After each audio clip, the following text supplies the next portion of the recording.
biaya pernikahan mewah itu sebagian besar ditanggung oleh pengantin wanita.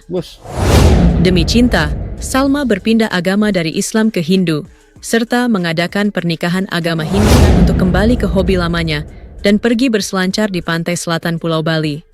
Setelah mengarungi ombak, Reaction. Santai. Mr. GM.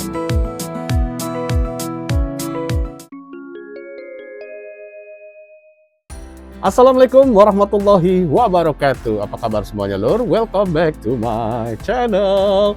Masih ini bersama gue Mr. GM. Nah, kita santai sejenak sambil menonton dan mereaksi video ini yang pastinya masih tetap spektakuler. Baik lur, kali ini kita akan mereaksi sebuah video ini atas saran dari dulur-dulur semua yang baik hati dan tidak sombong serta rajin menabung. Di video ini kita akan bereaksi dari channelnya SW History. Ini tentang selebriti ya lur ya. Yang pastinya nih dulur-dulur semuanya sudah pada kenal nih. Yaitu aktris terkenal nih lur. Namanya Mbak Happy Salma. Wah, ini adalah seorang aktris, produser teater, pengusaha perhiasan Indonesia. Wah, banyak banget lur. Wah, pengusaha juga lur. Nah, di video ini akan membahas tentang kehidupan artis ini lor, yang judul videonya ini nikahi pangeran terganteng Bali. Happy Salma bayar miliaran dan rela pindah Islam ke Hindu. Cokorda bagus. Waduh, nah gimana nih kebenaran dari video ini? Kita nanti simak aja bareng-bareng dulu deh, nanti biar dulu sekalian yang akan menilai sendiri. Jadi penasaran lor ya? Tapi sebelumnya jangan lupa untuk di like, di komen, di share, dan di subscribe channel ini. Lebih jelasnya lagi, tanpa panjang kali lebar, yuk kita simak sama-sama. Annyeong. Oke lur, ini dia videonya. Monggo. 14 tahun lalu, pangeran tertampan Bali yakni Cokorda Bagus Kertiasa menikah dengan orang biasa yang merupakan aktris terkenal Indonesia, yakni Happy Salma. Keluarga muslimnya keberatan jika Salma menikah dengan seorang pria Hindu, tidak peduli dia seorang pangeran atau bukan. Ternyata, pangeran muda sebenarnya telah mengulangi sejarah ayahnya, yakni Pangeran Raka, yang menikah dengan seorang wanita Australia, kalangan rakyat jelata, bernama Jane Gillespie, dan kehidupan mereka jauh dari kata menakjubkan. Bagaimanapun, pasangan itu bertekad untuk menikah, dan mengatasi semua argumen yang menentang mereka. Demi cinta, Salma berpindah agama dari Islam ke Hindu, serta mengadakan pernikahan agama Hindu yang dirayakan dengan pesta sangat mewah. Waduh lur, nah bagaimana nih menurut dulur-dulur semua mengenai hal ini ya? Keyakinan agama itu masing-masing pribadi lur ya. Jadi kalau kita mau ngejudge seseorang juga, ya itulah nanti tanggung jawab masing-masing lah nanti seperti apa. Ini kita hanya menginformasikan bahwa ya ini seperti inilah Mbak Happy Salma, karena jarang juga tampil di layar kaca, sudah jarang lor ya. Jadi ternyata seperti ini beritanya. Tapi untuk kebenarannya juga kita juga nggak tahu. Ya silahkan dulur-dulur semua yang menilai. Lanjut lor. 2.500 tamu diundang ke upacara pernikahan yang menghabiskan miliaran rupiah ini. Dan menariknya, biaya pernikahan mewah itu sebagian besar ditanggung oleh pengantin wanita. Mantap. Happy Salma ternyata jauh lebih kaya daripada keluarga kerajaan Chok Gus. Setelah melakukan banyak pengorbanan ini, bagaimana Happy Salma berjuang menghadapi perbedaan? Apakah mereka mampu mempertahankan pernikahan meskipun ada perbedaan budaya dan keuangan? Berikut adalah kisah lengkap Happy Salma dan Cokorda Bagus Kertiasa. Tapi emang ganteng sih lur, ganteng. Diakui emang ganteng banget lur. Jos lah, nggak salah pilih Mbak Happy Salmanya. Tapi ya untuk keyakinan ya terserah lah. Dari Bali.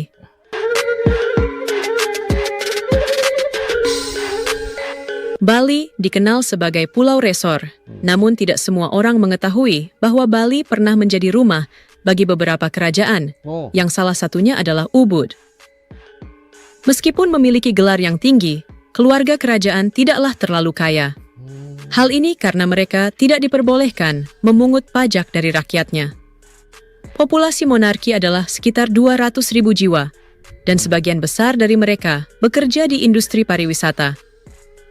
Untuk memenuhi kebutuhan hidup, keluarga kerajaan juga terlibat dalam bisnis pariwisata, khususnya memiliki jaringan restoran. Oh, Hal ini menjelaskan mengapa Pangeran Chokordaraka sudah terbiasa bekerja sejak dini. Di usianya yang masih muda, ia bahkan pernah bekerja paruh waktu sebagai tukang kebun dan pelayan di Australia. push. Pangeran Raka dan istrinya Jane Gillespie atau Putri Asri berusaha memberikan pendidikan yang terbaik bagi 3 anaknya. Mereka pindah dan hidup di Sydney selama 12 tahun, dan disinilah Chokorda Bagus, Dwi Santana Kertiasa, menyelesaikan sekolahnya. Pria yang kerap disapa Chok Gus atau Max ini melanjutkan pendidikan ke universitas dan memiliki aksen Australia yang kuat. Dia mulai tertarik untuk berselancar, dan melalui hobi inilah dia bertemu cinta dalam hidupnya. Push. Hal ini terjadi pada musim panas tahun 2010, ketika keluarga pangeran kembali ke Bali dari Australia. Saat itu, Chok Gus berusia 30 tahun dan bekerja di bisnis keluarga. Suatu akhir pekan, sang pangeran memutuskan untuk kembali ke hobi lamanya dan pergi berselancar di pantai selatan Pulau Bali. Setelah mengarungi ombak, teman sang pangeran mengajaknya ke sebuah pesta. Salah satu gadis itu tampaknya agak familiar bagi Chok Gus. Ketika dia melihatnya lagi, dia menyadari bahwa itu adalah takdir. Dengan kata-katanya sendiri, dia langsung jatuh cinta pada Happy Salma, yang ternyata adalah seorang aktris.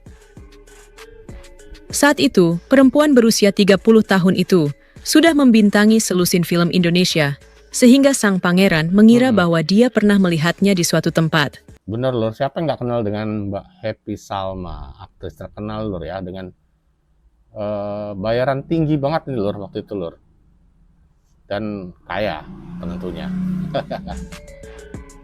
Romansa terjadi begitu saja di antara mereka. Namun siapakah gadis cantik yang berhasil merebut hati pangeran tertampan Bali ini? Happy Salma lahir pada 4 Januari imut tahun kecilnya, Lor. 1980. Dia adalah seorang aktris, penyanyi, produser, Push. dan penulis berkebangsaan Indonesia. Banyak banget. Majalah Tatler menominasikan Happy Salma sebagai salah satu tokoh berpengaruh di Asia. Salma memulai karirnya di dunia seni peran dengan membintangi puluhan judul sinetron. Salma menemukan kecintaan pada sastra, yang kemudian ia tuangkan ke dalam 2 buku kumpulan cerpen. Dia juga berkolaborasi dalam antologi cerita pendek dan novel bersama Pidi Baik, dengan judul Hanya Salju dan Pisau Batu. Kecintaannya pada sastra juga mengantarkannya pada dunia seni teater. Push. Peran pertamanya dalam pentas teater dimulai pada tahun 2007 dengan memerankan Nyai Ontosoro, mementaskan monolog Ronggeng Dukuh Paruk di Amsterdam, Roro Mendut, dan monolog Inggit. Nggak diragukan Selain lagi, di Lor. depan layar, Salma juga pernah menjadi sutradara untuk setidaknya 3 film, yakni Omnibus Rector Verso, Kamis ke-300, serta Ibu dan Anak Perempuannya. Setelah beberapa bulan menghabiskan waktu bersama dengan Chok Gus, Happy Salma mengetahui bahwa mereka ingin menyatukan kehidupan mereka selamanya. Dengan bahagia, mereka mengumumkan keputusan itu kepada keluarga kerajaan Bali dan orang tua gadis itu, dan tentu mereka mendapat reaksi tidak terduga. Ya, beda agama juga sih Lor. Keluarga Muslim Happy Salma tidak terlalu senang saat putri mereka menikah dengan seorang pria Hindu, tidak peduli dia seorang pangeran atau bukan. Namun, respon yang paling tidak terduga datang dari orang tua sang pangeran, yakni Pangeran Raka dan Putri Asri. Ketika Chok Gus dan Happy Salma menghadap untuk memberitahu berita ini, mereka awalnya saling memandang dengan bingung, lalu mereka tertawa terbahak-bahak. Ada penjelasan sederhana untuk reaksi yang tidak biasa ini. Singkatnya, kisah cinta Pangeran Raka dan Putri Asri sebenarnya sangat mirip dengan kisah cinta antara pangeran muda dan aktris Happy Salma. Pada tahun 1977, nama ibu Pangeran Bagus bukanlah Asri, melainkan Jane Gillespie. Jane adalah putri sekretaris gubernur New South Wales, Australia, Push. dan Jane bekerja sebagai guru taman kanak-kanak di Sydney. Ketika dia pergi berlibur bersama keluarganya ke Bali, Disinilah Jane bertemu dengan seorang pemuda tampan yang suka berbincang dengan para turis tentang kehidupan dan budaya Bali. Oh gitu lur, kisahnya lur. Hubungan tersebut dengan cepat berubah menjadi romansa, dan Jane menyadari bahwa dia sedang jatuh cinta dengan pangeran. Namun seperti banyak liburan, kebersamaan itu segera berakhir. Ketika Jane kembali ke Australia, dia merasa tidak puas dan tetap melanjutkan hubungan melalui surat menyurat. Jane membuat keputusan berani untuk mengundurkan diri dari pekerjaannya dan kembali ke Ubud untuk cuti panjang. Wow. Ketika dia kembali, Pangeran Raka meminta Jane untuk menikah dengannya, dan gadis itu tidak ragu untuk menerimanya. Meski paspor Jane dibawa ke Interpol untuk diperiksa latar belakangnya, dan keluarga Pangeran Raka cenderung menentang pernikahan itu, namun cinta mereka sangatlah kuat. Pernikahan dengan adat Bali yang indah diselenggarakan, dan Jane menganut agama Hindu. Jane dianugerahi nama baru, yakni Putri Jero Asri Kertiasa. Jero berarti dari istana, dan ini adalah gelar yang diberikan kepada orang yang menikah dengan kasta yang lebih tinggi. Nama Asri berarti sempurna, tetapi Jane mengartikan namanya seperti gabungan dua negara yang dicintainya, yakni Australia yang berinisial AS dan Republik Indonesia berinisial RI. Kalian bisa menonton kisah cinta Pangeran Raka dan Putri Asri di video saya sebelumnya. Sulit dipercaya, namun 32 tahun kemudian, sejarah cinta ini terulang kembali. Bedanya, ayah Chok Gus memutuskan untuk menikah dengan orang asing, sedangkan pada tahun 2010, sang pangeran memilih perempuan Indonesia sebagai istrinya. Tentu saja, Pangeran Raka dan Putri Asri dengan senang hati merestui pernikahan putranya. Namun, banyak kerabat bangsawan Bali yang tidak senang karena seharusnya Chok Gus hanya boleh menikah dengan perempuan sesama bangsawan yang satu kasta dengannya. Masalahnya, dia tidak hanya menikahi orang biasa, tapi juga berbeda keyakinan. Fakta bahwa agama dominan di Bali adalah agama Hindu, sementara agama yang dominan di Pulau Jawa sekaligus tempat lahir Happy Salma adalah Islam. Oleh karena itu, gadis itu dibesarkan di lingkungan Muslim, dan fakta ini membuat para kerabat Chok Gus tidak senang. Bagaimanapun, pasangan itu bertekad untuk menikah dan mengatasi semua argumen yang menentang mereka. Untuk meredakan ketidakpuasan para bangsawan Bali, diputuskan untuk mengadakan pernikahan menurut aturan agama Hindu dan dirayakan dengan semewah mungkin. 2.500 orang diundang ke upacara pernikahan, dan semua upacara dilakukan menurut tradisi Hindu. Menariknya, biaya upacara mewah tersebut sebagian besar ditanggung oleh pengantin wanita. Waduh, gimana nih lur, menurut dulur semua? Jadi, biaya pernikahan sebesar itu ditanggung oleh Mbak Happy Salma. Nah, bagaimana nih? Tapi kalau Mbak Happy-nya ikhlas ya apa-apa ya lur ya. Tergantung orangnya juga. Mantap lah. Happy Salma ternyata jauh lebih kaya daripada keluarga kerajaan Chok Gus. Pada usia 30 tahun, ia telah menjadi aktris terkenal dengan bayaran tinggi. Oh, benar. Menurut laporan media, pengantin wanita menghabiskan miliaran rupiah untuk pernikahan tersebut. Happy Salma mengatakan dalam salah satu wawancara bahwa dia tidak menyesal menghabiskan uangnya, karena setiap gadis tentu memimpikan pernikahan yang mewah. Pernikahan mewah itu digelar dalam 3 acara adat selama sehari, dan media menanyakan berapa biaya yang dihabiskan Happy Salma dalam konferensi pers ketika pernikahannya berlangsung. Dalam wawancaranya, Happy Salma mengatakan sebagai berikut, "Saya bukan sponsor tunggal untuk pernikahan saya, dan saya menerima banyak sumbangan dari berbagai pihak. Saya bersyukur bahwa di Ubud ini, saya melihat semangat gotong royong yang luar biasa, hampir sama dengan tempat saya di Sukabumi. Semua orang bersatu, beratus-ratus perempuan memberikan hadiah pada saya, beras, gula, buah-buahan, dan hasil ternak. Saya tidak mau ambil pusing soal biaya pernikahan dan tentang siapa yang lebih banyak keluar biaya. Saya cukup mensyukuri itu semua dan menjadi berkah untuk saya." Hiasan kepala emas seberat 3 kg dibuat untuk pengantin wanita dan Happy Salma mengenakannya dalam prosesi antar kuil setempat. Pangeran Chok Gus sambil bercanda mencambuknya dengan dahan, dan pada akhirnya Salma duduk di atas kelapa. Ini adalah upacara kesuburan di Bali. Menurut kepercayaan masyarakat setempat, perempuan yang melakukan tradisi ini akan mempunyai banyak anak. Tradisinya Meskipun gitu. Happy Salma tidak pernah secara terang-terangan mengumumkan kepercayaannya, dia diyakini telah berpindah agama Islam ke Hindu Wah. demi suaminya. Astagfirullah. Hal ini diketahui dari partisipasinya dalam prosesi Sudi Wadani, tepat pada bulan September tahun 2010. Sudi Wadani sendiri dikenal sebagai upacara untuk memeluk agama Hindu, di mana seorang yang bukan penganut Hindu harus melewati upacara tersebut untuk bersumpah dan melakukan penyucian diri.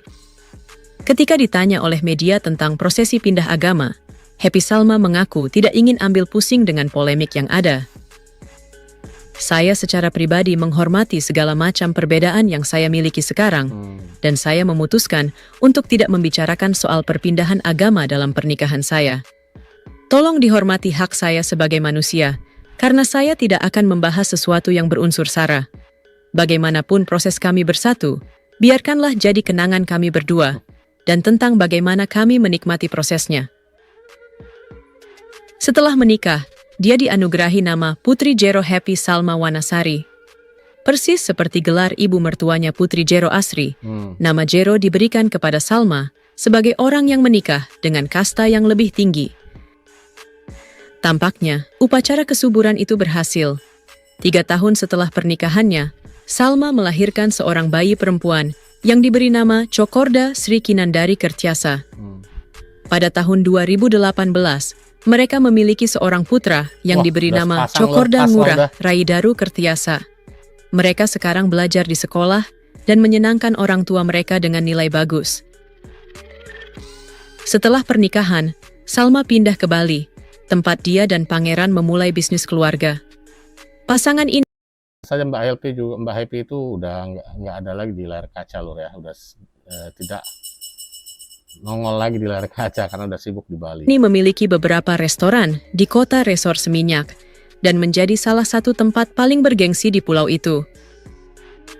Layaknya kepala keluarga, usaha ini sebagian besar dijalankan oleh Chok Gus, dan terkadang Chok Gus juga berprofesi sebagai fotografer sekaligus model. Meski keberadaan Happy Salma di layar kaca meredup setelah menikah, dia tidak berhenti berkarir di bidang film, bahkan setelah anak-anaknya lahir. Dia telah banyak mendapatkan penghargaan di bidang akting. Di antaranya adalah aktris pendukung terbaik tahun 2008, Mantap. penghargaan aktris terbaik Institut Kesenian Jakarta tahun 2014, serta penampilan terbaik di film pendek terbaik tahun 2016. Oke lur, angel iki yang ngejos gandos, gandos, wah bel godes pokok ejos. Seperti biasa lur ya, video ini kita reaksi atas permintaan dari dulur-dulur semua yang baik hati dan juga rajin menabung. Wah, tadi sudah kita pantengin bareng-bareng lur, bagaimana nih kisah dari video Mbak Elpi Salma tadi. Nah, yang menikah dengan Cokorda Bagus Dwi Santana Kertiasa. Waduh, sahabat namanya lor, pangeran loh ya. Ini dilangsungkan pada tanggal 3 Oktober 2010. Nih Cokorda Bagus ini adalah seorang pria dari keturunan bangsawan Ubud Bali lor, dengan latar belakang darah campuran Bali Australia. Dan mereka sudah dikaruniai 2 orang anak lor. Anak mereka adalah Cokorda Sri Kinandari Kertiasa dan Cokorda Ngurah Raidaru Kertiasa. Waduh. Bagaimana tadi kisah-kisah dari Mbak Elpi Salma mengenai tentang agama, yaitu masing-masing lur ya, kepribadian masing-masing, itu urusan masing-masing juga. Yang penting kita tetap dengan apa yang keyakinan masing-masing juga. Ini pantesan aja lur ya, Mbak Elpi Salma itu sudah jarang terlihat di layar kaca karena setelah menikah itu tadi diinfokan juga Mbak Elpi Salma itu menetap di Bali dan aktif dalam tradisi budaya Bali juga. Waduh, tapi di layar lebar kayaknya seperti masih ada Mbak Elpi. Keren banget nih, pengusaha juga. Waduh, keren banget pokoknya. Ya, nanti silakanlah menurut dulur-dulur semua mengenai video yang tadi, kasih komentar di bawah ini Lur ya. Oke, dan juga silahkan bagi dulu semua yang ingin request ataupun menyarankan apalagi video mana lagi yang akan kita reaksi berikutnya, insya Allah kita reaksi. Dan juga nih udah 1000 juta kali kita bicarakan, kita bahas mengenai hal ini Lur, jadi nggak usah tanya-tanya lagi Lur ya. Tapi mungkin ini penonton baru dari channel ini, kok pakai masker bla bla bla bla, ini emang udah pakem kita sudah seperti inilah. Dengan memakai seperti ini ya, jadi nggak usah tanya-tanya lagi, kok emang udah COVID nggak ada sangkut pautnya dengan COVID Lur ya. Insya Allah kita semua sehat walafiat. Nah gitu aja Lur, pokoknya kalau menonton nonton aja Lur ya. Dulur-dulur yang baik hati dan tidak sombong, nonton aja videonya, dan nggak usah komentar mengenai pakaian, mengenai ini masker dan lain, nggak usah. Yang penting konsen aja dengan nonton. Ini kita hanya menyampaikan. Kalau seandainya dulur mau nonton fullnya, ya nonton ada di deskripsi, nanti kita tuliskan linknya Lur. Jadi kalau seandainya nggak usah komentar lah bla bla bla ya. Konsep dari reaction itu kan mengomentari Lur, bukan diem. Kalau diem nonton ya nggak usah di reaction gitu. Jadi gitu Lur ya, paham Lur ya. Oke deh, lanjut Lur ya. Dan juga terima kasih untuk channelnya SW History ini, sukses selalu dan mohon izin dulurku untuk mereaksinya. Terima kasih juga. Oke, sekali lagi terima kasih bagi dulur-dulur semua yang sudah baik hati, yang sudah menonton video ini, yang sudah mampir di channel ini. Semoga ini bermanfaat dan menghibur Mas Mbak semua, dan semoga selalu diberikan kesehatan, diberikan kesuksesan serta kewarasan. Jangan lupa Lur ya, tetap dukung channel ini dengan cara di like, di komen, di share, dan di subscribe channel ini. Dan tetap bantu, tetap tolong channel ini agar bisa berkembang dan menjadi lebih maju lagi 1000 meter ke depan. Salam santai. Assalamualaikum warahmatullahi wabarakatuh.